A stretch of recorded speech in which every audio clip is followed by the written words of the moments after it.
Hello friends, welcome to புதுமை சமையல். இன்றைக்கி நம்ம சேனலில் நம்ம கிச்சனுக்கு வீட்டுக்கு தேவையான சின்ன சின்ன வீட்டு குறிப்புகள் ஷேர் பண்ணியிருக்காங்க. எல்லா டிப்புமே உங்களுக்கு ரொம்பவே புதுசாகவும் பயனுள்ளதாகவும் இருக்கும். ஸ்கிப் பண்ணாமல் பாருங்கள். ஓகே, வாங்க சூப்பரான வீடியோக்களை போய் பார்க்கலாம். ஃபஸ்ட் டிப் பார்க்கலாங்க. நம்ம இந்த மாதிரி கூடை இல்லை கட்டைப்பையெல்லாம் எடுத்துகிட்டு போவோம் காய்கறி வாங்குறதுக்கு. கூடையாக இருந்தாலும் சரி, கட்டைப்பையாக இருந்தாலும் சரி, நான் சொல்கிற மெத்தடை ட்ரை பண்ணுங்கள். ஃபஸ்ட்டு இந்த கூடையில் இந்த மாதிரி ஒரு சின்ன பர்ஸு, நகை கடையிலலாம் கொடுப்பாங்களா சின்ன பர்ஸ், அந்த பர்ஸ் எடுத்துக்கோங்க.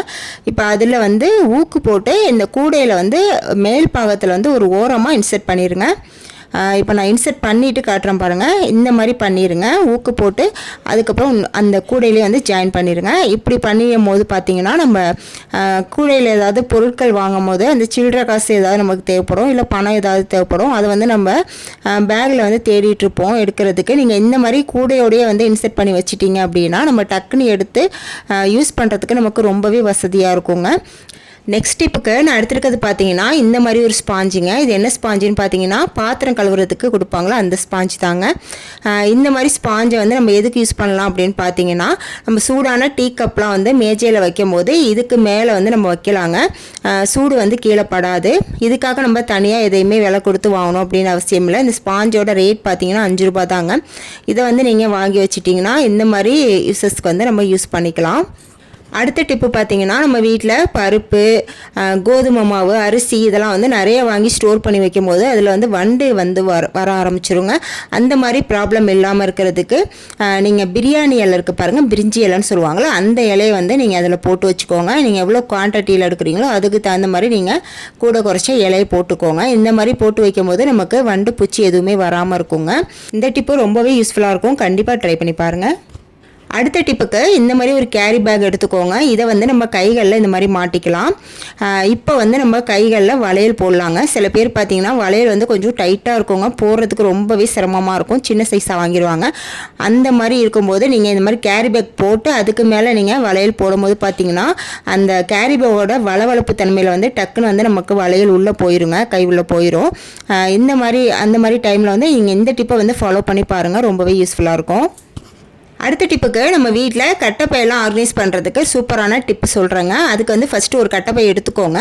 அதில் உள்ள சைடில் உள்ள அந்த பாகம் இருக்குது பாருங்கள், அது 2 பாகத்தையும் கட் பண்ணிடுங்க. கட் பண்ணிவிட்டு அதை அப்படியே இந்த மாதிரி ஒரு ஹூக்கில் மாட்டி விட்டுடலாம். இப்போ இதோட உள் பக்கத்தில் சைடாக இந்த பக்கமும் அந்த பக்கம் ஓப்பனாக இருக்கும் பாருங்கள், அதில் நம்ம கட்டைப்பையை சுருட்டி உள்ளே இன்சர்ட் பண்ணிக்கலாங்க.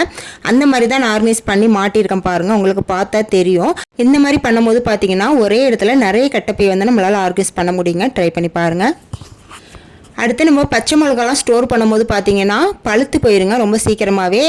அந்த மாதிரி ப்ராப்ளம் இல்லாமல் இருக்கிறதுக்கு நீங்கள் பச்சை மிளகா வாங்கிட்டு வந்தோன்னா அதோட காம்பெல்லாம் ரிமூவ் பண்ணிடுங்க. ரிமூவ் பண்ணிவிட்டு இந்த மாதிரி ஒரு பிளாஸ்டிக் பாக்ஸில் நீங்கள் போட்டு வச்சிங்கன்னா 1 மாதம் ஆனாலும் நீங்கள் எப்படி வாங்கிட்டு வந்தீங்களோ அதே மாதிரியே பச்சையாகவே இருக்குங்க, பழுத்து போகாமல் வீணாக போகாமல் இருக்கும். கண்டிப்பாக ட்ரை பண்ணுங்கள். அடுத்து நம்ம ஏதாவது சமையலுக்கு பச்சை மிளகா குட்டி குட்டியாக கட் பண்ணி சேர்ப்போம், ஆம்லேட்டுக்கெல்லாம் குட்டி குட்டியாக கட் பண்ணுவோம் பாருங்கள். அப்போ பார்த்தீங்கன்னா கத்தியால் இந்த மாதிரி கட் பண்ணும்போது பார்த்தீங்கன்னா பச்சை மிளகாலாம் விரலில் பட்டு நம்மளுக்கு எரிச்சல் கொடுக்க ஆரம்பிக்குங்க. பச்சை மிளகா கட் பண்ணுறதே ரொம்பவே சிரமமாக இருக்கும். அந்த மாதிரி டைமில் நான் சொல்கிற இந்த டிப்பை நீங்கள் ஃபாலோ பண்ணி பாருங்கள். பச்சை மிளகா இந்த மாதிரி கையில் பிடிச்சிக்கிட்டு கத்திரிக்கோல் வச்சு கட் பண்ணலாங்க. கத்தியை விடவும் கத்திரிக்கோல் வச்சு கட் பண்ணும்போது நமக்கு ஈஸியாகவும் இருக்கும், கைகளில் அவ்வளோவா படாதுங்க. அப்படி இல்லை அப்படின்னா இன்னொரு மெத்தட் நான் சொல்கிறேன். இந்த மாதிரி ஒரு ஃபோர்க் எடுத்துக்கோங்க. இந்த ஃபோர்க்கில் பச்சை மிளகாயை ஒன்றா இந்த மாதிரி குத்தி விட்டுக்கணுங்க. மொத்தமாக 4 பச்சை மிளகா ஒரே நேரத்தில் நம்ம கட் பண்ணலாம். குத்தி விட்டுட்டு அதுக்கப்புறம் நீங்கள் கத்தி வைக்கக்கூடாதுங்க, கத்திரிக்கோல் வச்சு இந்த மாதிரி கட் பண்ணுங்க. நம்ம ஃபஸ்ட்டு கட் பண்ண மாதிரி நம்ம ஃபோர்க்கை பிடிச்சிட்டு கட் பண்ணுறதுனால நமக்கு ஈஸியாகவும் இருக்கும், நம்ம கைகளில் பச்சை மிளகா படாமலும் இருக்குங்க. நீங்கள் நிறைய சமையலுக்கு பச்சை மிளகா யூஸ் பண்ணுறீங்க அப்படின்னா இந்த டிப்பு உங்களுக்கு ரொம்ப ரொம்ப யூஸ்ஃபுல்லாக இருக்கும்.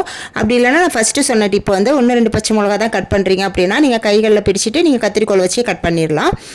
இந்த டிப்பு உங்களுக்கு எப்படி இருந்துச்சு, யூஸ்ஃபுல்லாக இருந்துச்சு அப்படிங்கிறதையும் எனக்கு மறக்காமல் கமெண்ட்டில் சொல்லுங்கள். அடுத்த டிப் என்னன்னு பார்க்கலாம். மிக்ஸி ஜார் எடுத்துக்கலாம். மிக்ஸி ஜாரோட உள்ளே நம்ம ஈஸியாக க்ளீன் பண்ணிடலாம். ஆனால் அதோட அடி பக்கத்தில் க்ளீன் பண்ணுறது கொஞ்சம் கஷ்டமாக இருக்குங்க. அதை எப்படி ஈஸியாக க்ளீன் பண்ணுறதுன்னு சொல்கிறேன். ஃபஸ்ட்டு அந்த மிக்ஸி ஜாரை இந்த மாதிரி கவுத்து போட்டுட்டு அதில் 1 ஸ்பூன் அளவுக்கு பேக்கிங் சோடா சேர்த்துக்கோங்க. அது கூடவே அது நல்லா முழுகிற அளவுக்கு வினிகர் சேர்த்துக்கலாங்க. சேர்த்துட்டு இது ஒரு 10 நிமிஷம் நல்லா ஊற விட்டுருங்க. 10 நிமிஷம் ஊற விடும்போது பார்த்தீங்கன்னா அது உள்ளே எவ்வளோ அழுக்கு இருந்தாலும் அது நல்லா ஊறி க்ளீன் ஆகி வந்துருங்க. இப்போ அடுத்ததாக 10 நிமிஷம் ஊற விட்டதுக்கப்புறம் ஒரு பழைய டூத் ப்ரஷை வச்சு இந்த மாதிரி நல்லா தேய்ச்சி விட்டுட்டோம்னா ஈஸியாக அதில் உள்ள உள்ள அழுக்கு எல்லாமே வந்து ரிமூவ் ஆயிருங்க. இப்போ பார்த்தீங்கன்னா எவ்வளோ அழுக்கு வந்து வந்திருக்கு பாருங்கள். இப்போ இதுக்கப்புறம் நம்ம வந்து தண்ணியில் நார்மலாக வாஷ் பண்ணி எடுத்தாவே போதும். சூப்பராக வந்து பளிச்சுன்னு ஆயிரும். அடியிலையும் வந்து எந்த ஒரு அழுக்குமே இருக்காதுங்க. இந்த மெத்தடில் நீங்கள் மிக்சியோட அடிப்பாகத்தை ஈஸியாக க்ளீன் பண்ணிக்கலாங்க. அடுத்து பார்த்தீங்கன்னா நம்ம மிக்சி ஜார் வந்து தினமும் யூஸ் பண்ணுறதுனால அதோட கைப்பிடி வந்து இந்த மாதிரி லூஸ் ஆகிருங்க. லேசாக லூஸ் ஆகுற மாதிரி இருக்கும்போது பார்த்தீங்கன்னா நம்ம வீட்டில் இது போல் சின்ன ஸ்க்ரூ டிரைவர் இருந்தால் அதை வச்சு நம்ம வந்து நல்லா டைட் பண்ணி விட்டுக்கலாம். நம்ம லூஸ் ஆகி லேசாக தான் லூஸ் ஆகிருக்கு, நம்ம மறுபடியும் அதை வந்து டைட் பண்ணாமல் அரைச்சிக்கிட்டே இருந்தோம்னா அது ரொம்ப வந்து லூஸ் ஆகி கலண்டு விழுந்துருங்க. அதுக்கப்புறம் நம்ம மிக்சிலேருந்து அதை எடுக்கிறதுக்கே ரொம்ப வந்து சிரமமாக இருக்கும். அதனால லேசாக லூஸ் ஆகுறப்பே இந்த மாதிரி நல்லா டைட் பண்ணி விட்டுருங்க. மிக்சி ஜார் தொடர்ந்து யூஸ் பண்ணுறதுனால அதோட பிளேட் ஷார்ப்னஸும் வந்து அடிக்கடி குறைஞ்சிருங்க. அந்த மாதிரி டைமில் பார்த்தீங்கன்னா ஒரு கைப்பிடி நிறைய கல்லுப்பை வந்து அதில் போட்டு ஒரு 2-3 தடவை பல்ஸ் மூடில் விட்டு நம்ம எடுத்தோம்னா அதோட ஷார்ப்னஸ் வந்து நல்லாவே இருக்குங்க. நம்ம போடுற பொருட்களை வந்து ஈஸியாக அரைஞ்சி வந்துடும். இந்த தூள் பண்ண உப்பை நீங்கள் சமையல் கூட யூஸ் பண்ணிக்கலாங்க எடுத்து வச்சுட்டு, இல்லைனா நீங்கள் போகிறதுனாலும் போட்டுடலாம். இப்போ பாருங்கள், நான் வாஷ் பண்ணிவிட்டு வந்துட்டேன். நம்ம ஃபஸ்ட்டு வந்து பார்த்ததுக்கும் இப்போ வந்து பிளேடு கொஞ்சம் ஷார்ப்னஸ் ஆகிருக்குங்க. அடுத்த டிப் பார்த்தீங்கன்னா நம்ம மிக்சி வந்து நல்லா அரைச்சிக்கிட்டே இருப்போம். திடீர்னு பார்த்தீங்கன்னா அது வந்து ஆஃப் ஆயிரும். நம்ம மறுபடியும் வந்து ஆன் பண்ணி பார்த்தாலுமே அது ஆன் ஆகாதுங்க. நம்ம உடனே வந்து கடைக்கு எடுத்துகிட்டு போவோம். அந்த மாதிரி கூட நான் சில டைம் வந்து எடுத்துகிட்டு போயிருக்கேன். ஆனால் அங்கே போய் பார்த்தோன்னா அவங்க என்ன சொல்லுவாங்கன்னா அந்த மிக்சியோட பின்பக்கம் வந்து இந்த மாதிரி ஒரு சின்ன பட்டன் மாதிரி இருக்குங்க. அந்த பட்டன் வந்து ஆஃப் ஆகிருக்குங்க. அதனால நம்மளுக்கு மிக்சி வந்து ஆன் ஆகாது. அந்த பட்டனை வந்து மறுபடியும் வந்து ஆன் பண்ணி விட்டுட்டு நம்ம மிக்சி போடும்போது பார்த்தீங்கன்னா ஆன் ஆயிருங்க. ஏன்னா நம்ம ரொம்ப வந்து அதிகமாக அதில் பொருட்கள் போட்டு அரைச்சாலோ இல்லை ரொம்ப வந்து மிக்சி ஹீட் ஆனாலும் அந்த பட்டன் வந்து ஆட்டோமேட்டிக்காக வந்து ஆஃப் ஆயிருங்க. அது நமக்கு தெரியாமல் நம்ம கடைக்கு எடுத்துகிட்டு வந்து ஓடுவோம். அந்த மாதிரி இனிமேல் பண்ணாமல் நீங்கள் ஒரு டைம் இந்த மாதிரி ஆயிடுச்சுன்னா அடியில் உள்ள இந்த பட்டனை வந்து மிக்சிக்கு அடியில் உள்ள இந்த பட்டனை வந்து ஆன் பண்ணி பாருங்கள். அதுக்கப்புறமும் உங்களுக்கு எடுக்கல அப்படின்னா நம்ம வந்து கடைக்கு கொண்டு போகலாம். ஓகே ஃப்ரெண்ட்ஸ், இன்றைக்கி இந்த வீடியோவில் சொன்ன எல்லா குறிப்புகளுமே உங்களுக்கு பயனுள்ளதாக இருந்திருக்கும்னு நினைக்கிறேன். எந்த டிப் பிடிச்சிருந்துச்சு அப்படிங்கிறதையும் மறக்காமல் கமெண்ட்டில் சொல்லுங்கள். வீடியோ பிடிச்சிருந்தா மறக்காமல் ஒரு லைக் கொடுத்துட்டு இப்போ நிறைய யூஸ்ஃபுல்லான வீடியோஸ் தெரிஞ்சுக்க நம்ம புதுமை சமையல் சேனலை சப்ஸ்கிரைப் பண்ணி வச்சுக்கோங்க. நெக்ஸ்ட் ஒரு சூப்பரான வீடியோவில் வந்து மீட் பண்ணுறேன். தேங்க்ஸ் ஃபார் வாட்சிங்.